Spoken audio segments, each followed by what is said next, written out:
Salam sejahtera Bapak Ibu serta saudara-saudari semua. Untuk mengawali renungan tentang firman Tuhan ini, mari kita bersatu di dalam doa.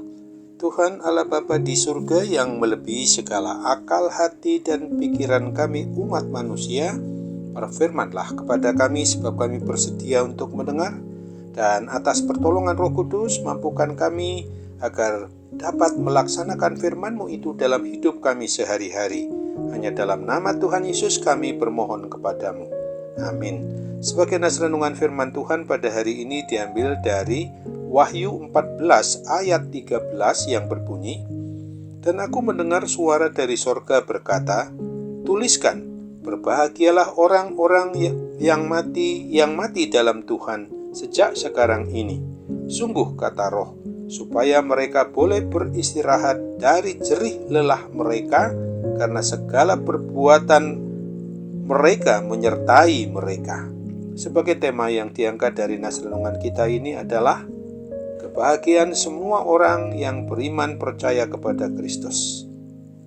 Sesungguhnya kita umat Kristen, umat yang beriman percaya kepada Kristus, seringkali mendengar akronim dari RIP atau RIP, yaitu singkatan dari Rest in Peace, atau dalam bahasa Indonesia artinya beristirahat dengan tenang.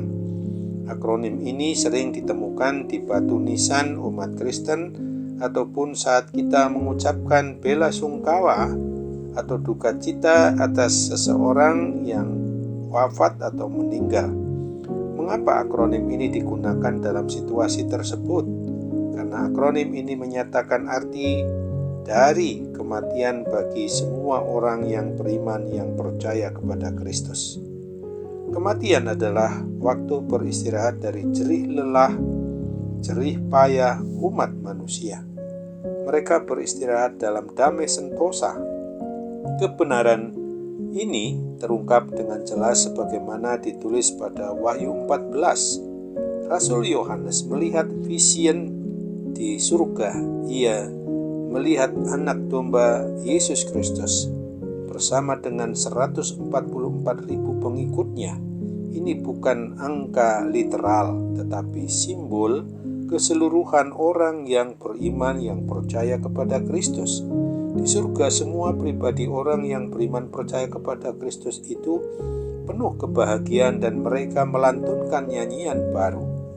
Mereka yang diselamatkan adalah semua orang yang mau mengikuti sang anak domba yang tidak mencemarkan dirinya dalam dosa. Oleh penglihatan Rasul Yohanes ini, kemudian melihat seorang malaikat lain menyampaikan Injil kepada semua bangsa di dunia, di mana Injil ini memiliki dua aspek, berupa keselamatan bagi yang menerima dan kebinasaan bagi yang menolak.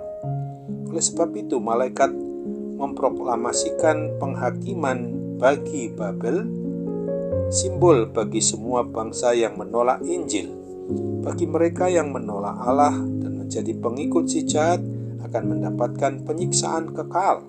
Namun justru sebaliknya, bagi setiap pribadi orang yang setia sampai mati, tetap hidup sesuai dengan kebenaran firman Tuhan, yaitu siapapun kita umatnya ini yang taat dan setia mau menuruti seluruh perintah Allah dan beriman percaya hanya kepada Tuhan Yesus Kristus saja, maka selayaknya kita akan disebut sebagai umat milik Tuhan yang berbahagia, karena sekarang boleh beristirahat dari segala jerih lelah, susah payah kita umatnya di atas muka bumi ini.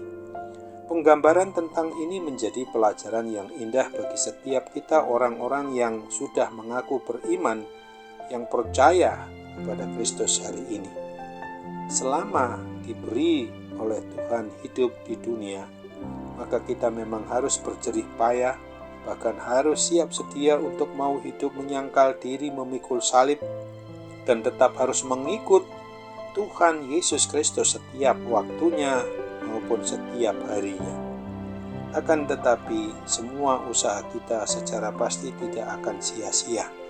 bila kita memang mau menuruti kehendak Sang Pemilik hidup dan mati kita umatnya ini. Penderitaan sementara kita akan diberi hadiah dengan suatu kebahagiaan kekal di surga kelak. Dengan catatan kita harus setia, taat, bertahan sampai akhirnya. Ingatlah akan janji menurut kebenaran firman Tuhan sebagaimana yang dituliskan di dalam 1 Korintus 15 ayat 58 ini.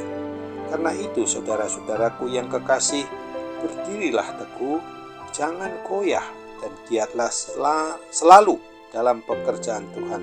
Sebab kamu tahu bahwa dalam persekutuan dengan Tuhan, jerih payahmu itu tidak sia-sia. Amin. Mari kembali kita bersatu dalam doa.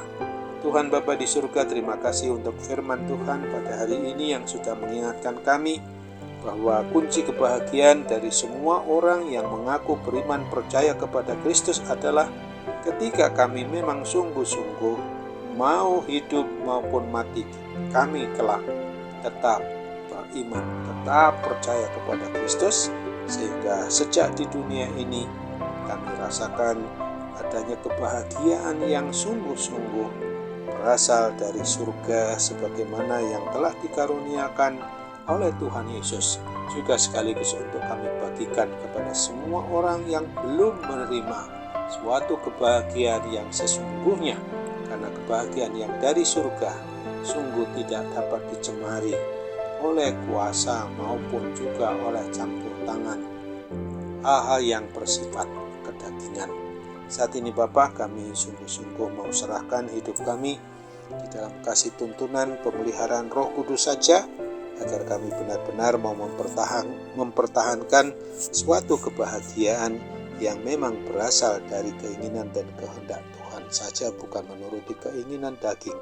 Sehingga ketika saat ini juga kami mengalami hal yang berkaitan dengan gangguan kesehatan, gangguan sakit penyakit, kami percaya atas pertolongan mujizat-Mu masih boleh terjadi dan berlaku dalam diri kami, dan kami dapat menikmati kepulihan dan kesembuhan dari gangguan kuasa sakit penyakit apapun juga.